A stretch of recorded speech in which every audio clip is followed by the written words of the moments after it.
ونصلي ونسلم على رسوله الكريم أما بعد وأعوذ بالله من الشيطان الرجيم بسم الله الرحمن الرحيم بمطابق سجادہ نشین آسمان آیالی آخری نشین ویر طریقت رہبر شریعت خواجہ محمود صوفی طاہر رشید الحسینی دعوت عالی آج کی اس مختصر سی گفتگو میں قرآن مجید فرقان حمید کی چند آیات صرف ترجمہ پیش اور قبلہ قاری صاحب سے التماس ہے تو اگر میرے سامنے قرآن مجید موجود نہیں اگر کوئی غلطی ہو گئی ہو جائے تو ذرا تصحیح فرمائیں۔ اللہ رب کائنات نے دوسرا پارہ تو ارشاد فرمایا یا ایھا الذین آمنوا اے ایمان والو کتاب کیا ایمان والو استعینوا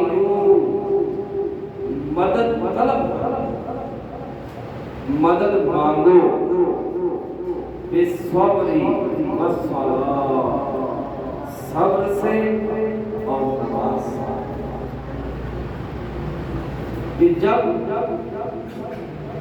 انسان ایمان کو قبول کر لیتا ہے اور مومن ہو جاتا ہے تو ہمارا کہ جب انسان حالت ایمان میں آ جاتا ہے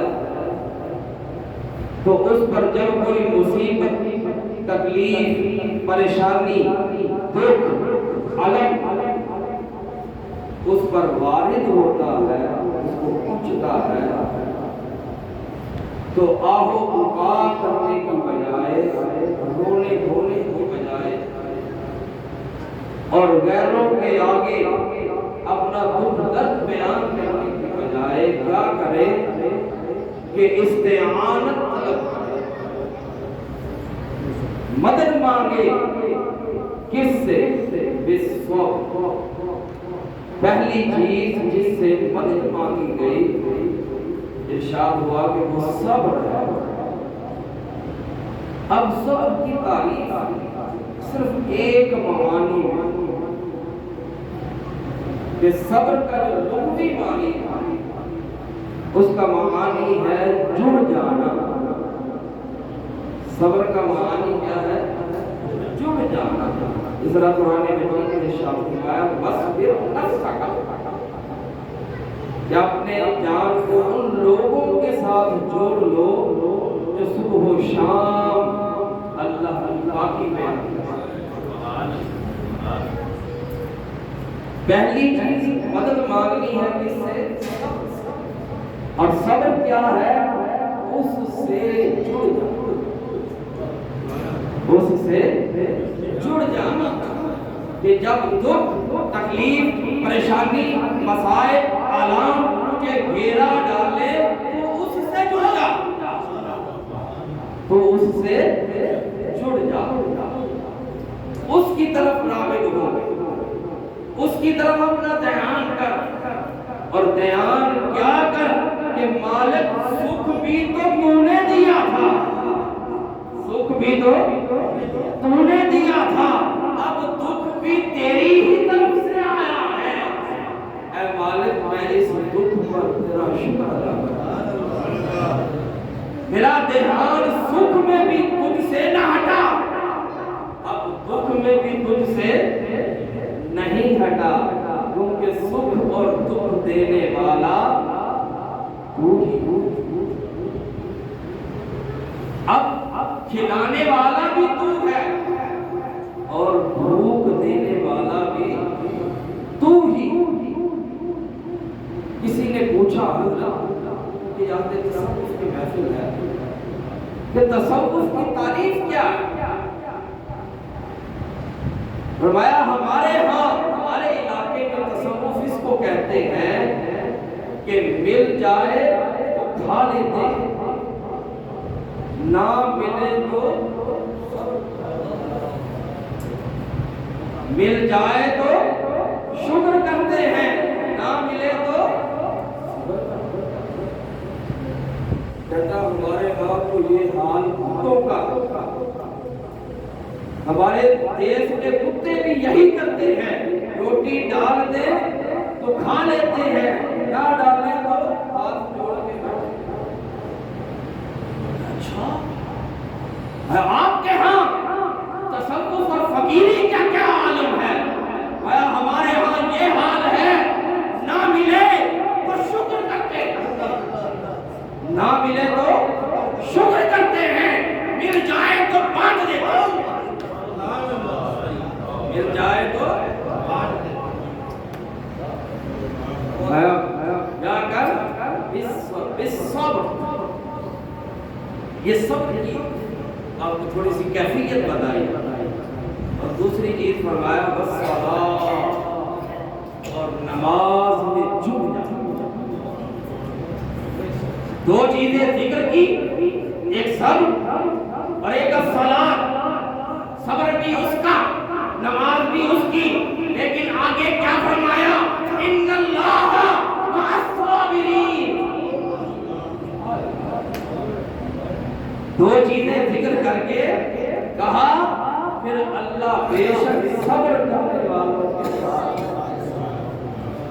پھر جو صبر کر جاتے اللہ کی ان کو معیت ملتی، اللہ کا ساتھ ملتا ہے، اللہ کا قرب ملتا ہے، اللہ کی محبتیں ملتی ہیں، اللہ کا نور ملتا ہے، اللہ کی معرفت ملتی ہے، پھر اللہ ان کی معیت میں آ جاتا ہے۔ یہ صبر کی فضیلت ہے کہ یہ نہیں فرمایا ان اللہ مع المصلین، اللہ نماز پڑھنے والوں کے ساتھ، کیا فرمایا؟ ان اللہ مع الصابرین۔ آگے وَإِذَا أَصَابَتْهُمْ مُصِيبَةٌ، کہ جب ان کو کوئی مصیبت پہنچتی ہے تو ان کی زبان پر گلا، شکوہ، شکایت کی بجائے کیا نکلتا ہے؟ اِنَّا لِلَّهِ وَإِنَّا إِلَيْهِ رَاجِعُونَ۔ وہ اہل ایمان کیا کہتے ہیں کہ بے شک یہ سب کچھ اللہ ہی کا، بے شک ہم کیا ہے اللہ ہی کے لیے ہے، اور اسی کی طرف لوٹ کر چلے جانا، دینے والا بھی وہ، لینے والا بھی وہ، عطا کرنے والا بھی وہ، والا بھی وہ۔ تو تم نے کیا کیا؟ روتا کس چیز کا ہے؟ لوگ تو جان دے کر کہتے ہیں جان دی ہوئی اسی کی تھی، لوگ تو جان دے کر کی، اس پر کوئی احسان نہیں جتاتے، غالب تیری راہ میں جان قربان کرتی ہے، یہ دی تو دی ہوئی اسی کی تھی، حق تو یہ ہے کہ حق ادا کرنا۔ تو نے اپنی طرف سے کیا دیا؟ تو نے اگر جیب سے 10-20 ہزار لیا ہے تو کیا مالک کا مال لیا؟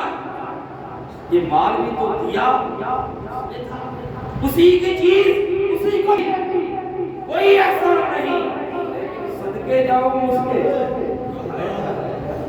اسی کی چیز اسی کو دے دو، تو وہ کہتا ہے 10 اور دوں گا، 10 یہاں پر اور دوں گا، 70 وہاں دوں گا، آگے چلا فرمایا یا شروع میں ارشاد فرمایا یہ ساری باتیں کس سے ہو رہی ہیں؟ ایمان والوں سے۔ یہ آخری آیت کا ترجمہ کرتے ہیں، وقت بہت قلیل ہے۔ فرمایا وَلَنَبْلُوَنَّكُمْ، اے ایمان والو ہم تمہیں ضرور آزمائیں گے۔ اب ایمان کا جو پٹا ڈال لیا ہے، مجھے مان لیا ہے، اب میرے ہو گئے ہو تو میں تمہیں ضرور آزماؤں گا۔ اب یہ آزمانا دکھ دینے کے لیے نہیں ہے، قبلہ بابا یہ کیا فرمایا کرتے تھے؟ سنیارا جو سونے کو گرم کرتا ہے نا تھالی میں ڈال کے اس لیے کرتا ہے کہ ذرا کھڑے اور کھڑے کی پہچان ہو جائے، اصلی اور نقلی کا پتہ چل جائے، اور چوری کھانے والا مجنون اور خون دینے مجنون میں ذرا نکھار آ جائے، پتہ چل جائے۔ میں ضرور آزماؤں گا بِشَيْءٍ مِّنَ الْخَوْفِ۔ اب امام شافعی رحمۃ اللہ تعالیٰ علیہ اس آیت کی تشریح کرتے ہیں، میں ساتھ ساتھ ترجمہ اور ساتھ ساتھ امام شافعی کا قول تاکہ جلدی ختم نہیں۔ بِشَيْءٍ مِّنَ الْخَوْفِ، میں پہلا آزمانا کیا ہوگا؟ تمہارے دلوں میں کسی چیز کا ڈر ڈالوں گا، خوف ڈالوں گا۔ امام شافعی کہتے ہیں اس خوف سے مراد اللہ کا ڈر ہے۔ میں اپنے ڈر کے ذریعے آزماؤں گا کہ کون مجھ سے ڈرتا ہے اور کون نہیں ڈرتا۔ ذرا بازار جاتے ہو کہ سامنے کو 500 کا نوٹ نظر آ جائے، پھر پتا کروں گا کہ کون ڈرتا ہے اور کون نہیں ڈرتا۔ کسی کا مال جیب میں ڈال کے مکرنے والا ذرا دکھائے تو صحیح اللہ کا ڈر لگتا ہے یا نہیں ڈرتا۔ خود سب مثال امام شافعی نے فرمایا کہ اللہ کے خوف سے مراد کیا ہے؟ اللہ کا ڈر۔ پہلا آزمانا خوف، اس کی اور بھی بڑی تشریحات ہیں لیکن میں امام شافعی کو لے کے والجوع، پھر میں کبھی بھوکا رکھ کر آزماؤں گا، کبھی بھوک دے دوں گا۔ فرمایا اس حدیث سے مراد رمضان کے روزے وَنَقْصٍ مِّنَ الْأَمْوَالِ، اور کبھی مالوں کا نقصان ہو جائے گا، ساری عمر کی جمع پونجی ٹوٹ جائے گی، میں اس سے مراد زکات وَالْأَنفُسِ، اور کبھی مال پھر کبھی جان کا نقصان آ جائے گا، میں اس سے مراد بیماری میں موت یا وہ انسان کا چل بسنا، فوت ہو جانا، مر جانا۔ اور پھر کبھی پھلوں کے نقصان سے آزماؤں گا۔ امام شافعی نے فرمایا پھلوں کا نقصان کیا ہے؟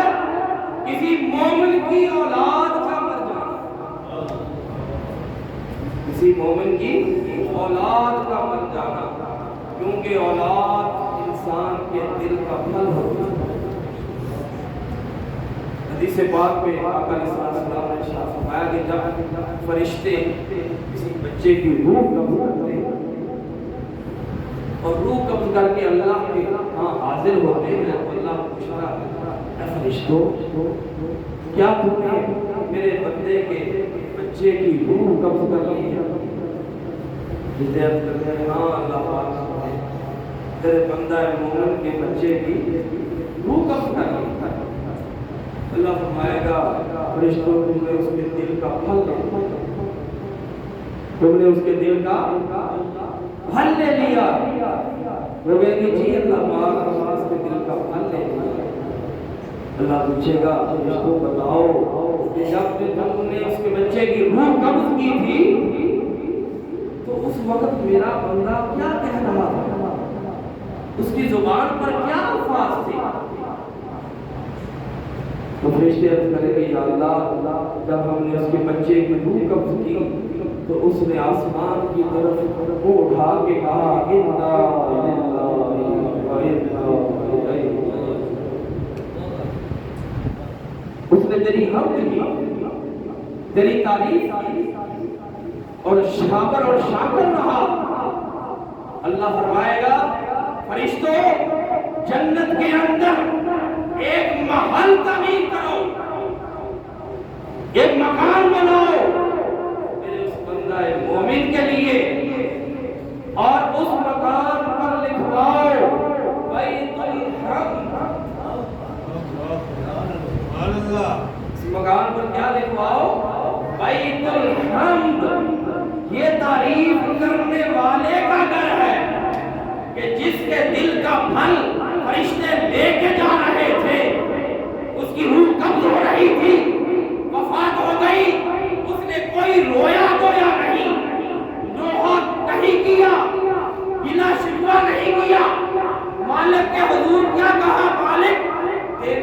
والا بھی لینے والا بھی تو، میں تو نے جب دیا تھا اس وقت بھی تیرا شکر ادا کیا، آج بھی میں تیرا شکر ادا کیا۔